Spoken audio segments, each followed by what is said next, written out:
নমস্কার, আমি অমিত। আপনারা শুনছেন প্যারেন্টিং ইউটিউবারের পডকাস্ট। নতুন বাবা মা হিসাবে নবজাতকের নাভির যত্ন নিয়ে অনেকেই বিভ্রান্ত হন।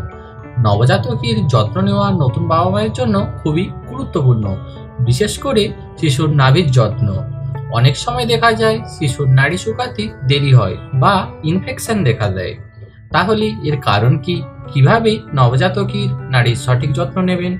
আজকের ভিডিওতে আমরা জানাবো নবজাতকের নাভি কেন শুকোতে দেরি হয়, কিভাবে যত্ন নেবেন এবং ইনফেকশন হলে কি করবেন। এছাড়া কিভাবে শিশুর সুস্থতা নিশ্চিত করবেন তা বিস্তারিত আলোচনা করা হয়েছে।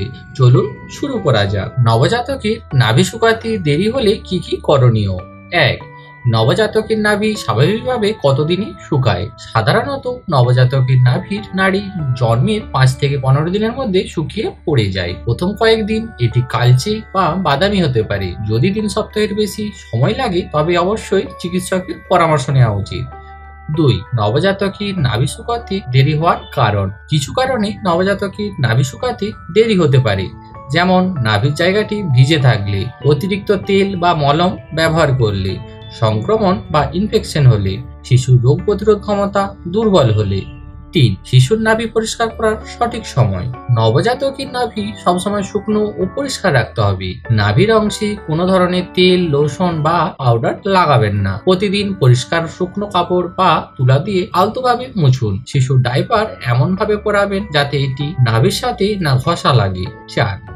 নাভির ইনফেকশনের লক্ষণ। যদি নবজাতকের নাভির চারপাশে লালচে ভাব দেখা যায় বা দুর্গন্ধ বের হয় তাহলে এটি ইনফেকশনের লক্ষণ হতে পারে। এছাড়া নাভি থেকে পুঁজ বা রক্ত বের হলে, নাভির আশেপাশে অতিরিক্ত ফোলা ভাব থাকলে বা শিশুর জ্বর এলে বা কান্নাকাটি বেশি করলে দ্রুত চিকিৎসকের কাছে নিয়ে যান। 5. শিশুর নাভি দ্রুত শুকানোর জন্য করণীয়। কিছু সহজ নিয়ম মেনে চললে শিশুর নাভি দ্রুত শুকাবে। যেমন হলো, নাভির জায়গাটি সবসময় বাতাস চলাচল করতে পারে এমন অবস্থায় রাখুন। শিশুকে হালকা পোশাক পরান যাতে ঘষা না লাগে। প্রতিবার স্নান করানোর পর নরম পরিষ্কার কাপড়ে নাভিকে আলতোভাবে শুকিয়ে নিন। 6. নাভির অতিরিক্ত রক্তপাত হলে করণীয়। নবজাতকের নাভি শুকানোর সময় কিছুটা রক্ত বের হতে পারে, তবে অতিরিক্ত রক্তপাত হলে সতর্ক হতে হবে। সেই সময় হালকা তুলো বা পরিষ্কার কাপড় দিয়ে চেপে ধরুন। যদি রক্ত বন্ধ না হয় বা ঘন ঘন রক্তপাত হয় তবে অবশ্যই চিকিৎসকের পরামর্শ নিন। 7. নাভির হার্নিয়া হলে কি করবেন? অনেক সময়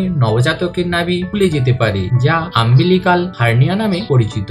এটি সাধারণত 1 থেকে 2 বছরের মধ্যে নিজে থেকেই সেরে যায়। যদি নাভির ফোলা অংশ শক্ত হয়ে যায় বা ব্যথা হয় তখন অবশ্যই চিকিৎসকের পরামর্শ নেবেন। নবজাতকের নাভির যত্ন নেওয়া খুবই গুরুত্বপূর্ণ, কারণ এটি পরিষ্কার না হলে ইনফেকশন হতে পারে। তাই সবসময় নাভির অংশ শুকনো ও পরিচ্ছন্ন রাখুন। যদি কোনো অস্বাভাবিকতা দেখা যায় তাহলে দ্রুত চিকিৎসকের পরামর্শ নিন। এই ভিডিওটি যদি আপনার জন্য উপকারী মনে হয় তাহলে একটি লাইক করুন, শেয়ার করুন এবং পেরেন্টিং সম্পর্কিত আরো গুরুত্বপূর্ণ টিপস পেতে আমাদের চ্যানেলটিকে সাবস্ক্রাইব করুন। দেখা হবে পরবর্তী ভিডিওতে। ভালো থাকুন, সুস্থ থাকুন।